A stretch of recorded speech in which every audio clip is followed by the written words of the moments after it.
borom borom laaj bi lii yonent bi tudd na ko waaye joxewu ci détail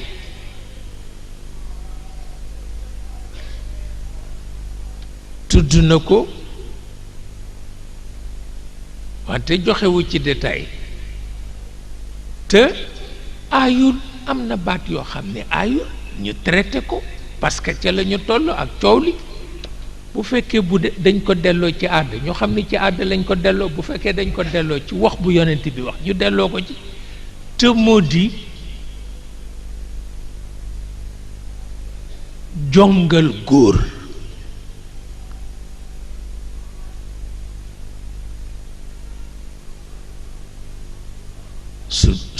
sunna sunu maam Ibrahima la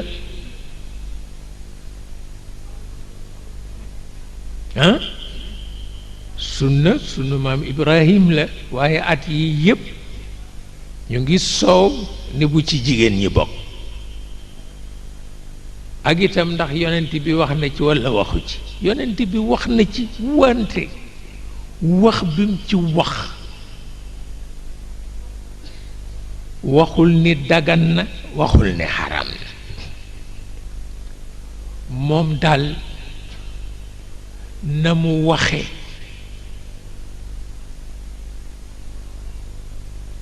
xam naa ni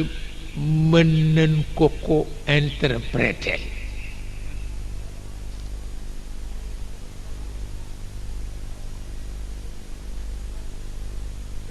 shahid Allah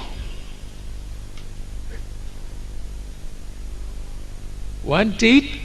ku ko miinul miinu ko ñu jàmmal leen ci boobu walla mais moom daal la mu ci tudd mooy mën na nekk teraanga jigéen waaye ci charte la wax charte ba nag boo ko seetloo ñetti yëf daf ci aju mooy ki koy def kana spécialiste la walla doo spécialiste instrument bi ñu koy defee ban la ndax dana gaañe walla du gaañ bi ci des nag mooy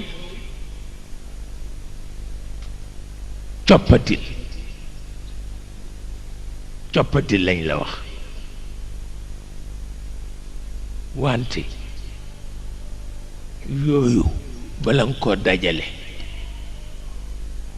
coono dana bare donc buñ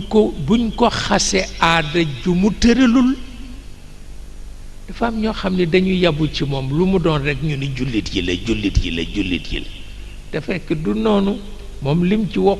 bu wóor la bu tegginu la bu mat a wattandiku la te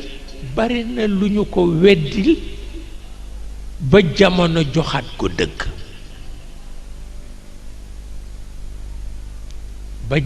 joxaat ko dëgg waaye nag itam doo tëb rekk xaañ ca digg ba loolu kenn du ko def moom daal makrumatun la wax li nisa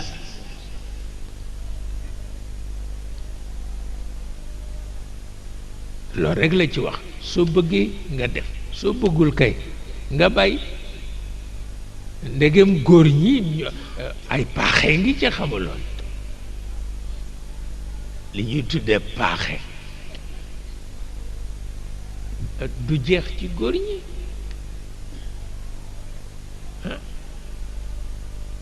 ci waxi walla paaxe mooy ku ñeme walla jong am na ci wante itam tubaab yi bind nañu bërki démb ni gis nañ ni dina faj te man gis naa tubaab wóllëre sama wóllëre bërki démb rekk mu jong